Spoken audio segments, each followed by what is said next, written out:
Hey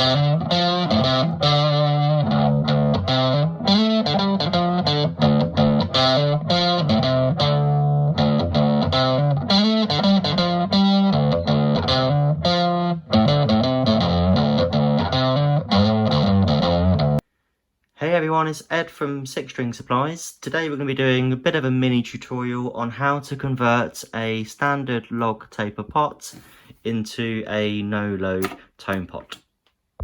So one of the most common questions we have had over the years is regards to our Strat blend control video and subsequent wiring diagram, and subsequently the fact that our pre-wired kit does not use a no-load tone pot as the blend control itself, but it just uses a standard log taper 250k pot. Now going forward this has changed and we will be using a no-load tone pot, but the reason why we haven't is because you don't have to have a specialist no-load tone pot for the circuit to work. It doesn't matter what pot you're using, it's how you wire it that makes it function as you intend it to. So a volume control, you wire it as a volume control; a tone control, you wire it as a tone control; and a blend control, you wire it as a blend control.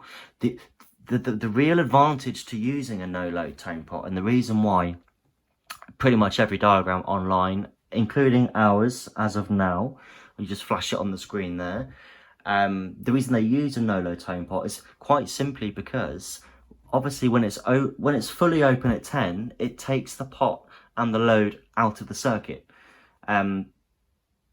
You've obviously got your master volume control, you've got your master tone, and then you've got your blend control, which when it's fully open, it's no longer in use, so it gets taken out of the circuit. So it is a perfect opportunity in this setup to use the no-load tone control, but by not using it and just using a normal log pot, you're not hindering the performance in any way whatsoever, because a typical Strat's got your 3 pots in anyway. Like the audible difference in load is negligible.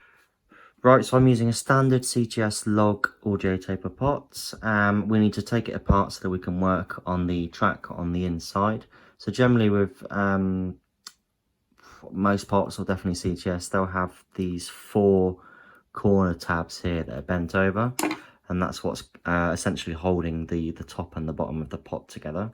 So we're going to gently lift those out of the way. We'll take the pot apart and then we'll take it from that.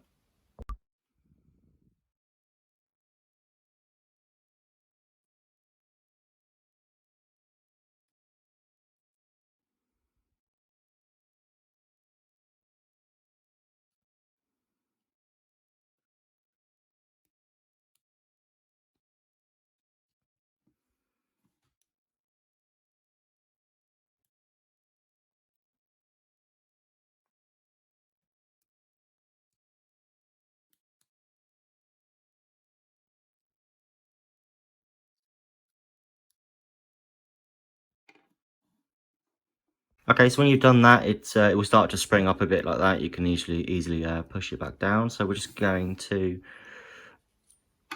unassemble it like so. So essentially it's 3 or 4 bits. You got that's the shaft, the threaded portion. This is what we need. This is the actual track itself, and this is the wiper. We'll leave that in there, fairly delicate. And what you need is this here. So this is the carbon track, and that's what we're going to be modifying to convert the standard pot into a blender or no load.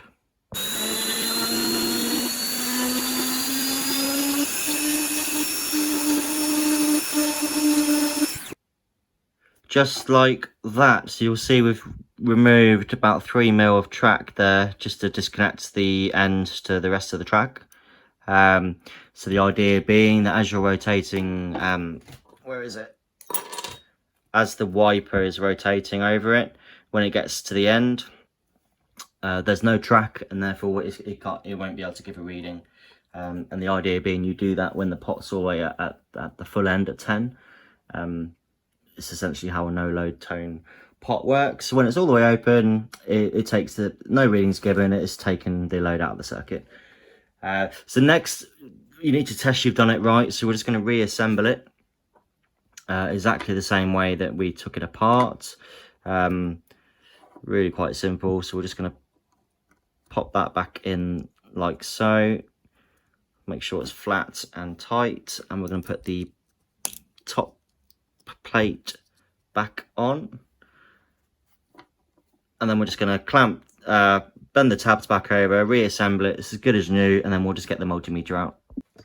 Okay, so to test you've done it properly, you need your multimeter, and we're going to take some resistance measurements. So I've got two pots here. On the left is a normal unmolested pot, and on the right hand side here we've got the modified pot that we've just been hacking up on the inside. So basically there'll be a very visible difference on the multimeter in terms of how it's going to measure. So if you take a normal pot and you open it all the way up to 10 fully clockwise, and then you take the resistance reading, it will give you the resistance of the pot when it's fully open, which on this one is 254 or 253, whatever it is. And then as you start to roll it back down towards 0, the resistance will gradually decrease all the way down to 0 when the pot is fully closed. But on the pot we've just modified, the same thing's going to happen, except when it's fully open at 10, we should be getting no reading at all, like so. And then as we roll it down, the resistance will carry on now as a normal pot, so it will gradually decrease 200 all the way down until we get down to 0.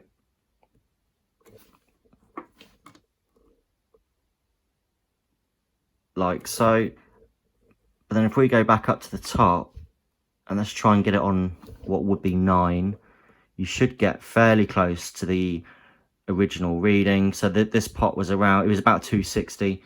So now just before we get to the shut off point, it's coming in at 249k, and then if you twist it all the way around to 10, it shuts off. So there you go. If that means you've done it correctly. So there you go. That's how you manually create a no load tone pot. Oh, one final point: factory no load tone pots. A lot of them will have like a, not a visible because you can't see it, but you can very noticeable like a detent, or not a click so to speak, but when you open it up to 10 you'll feel it, and that means you know you're in the no load area. Doing it this way won't give you that. It will feel and operate as a normal pot. It just shuts off when you get up to 10. So there you go, guys. Thanks very, very much for watching. If you have any questions or comments, please don't hesitate to get in touch.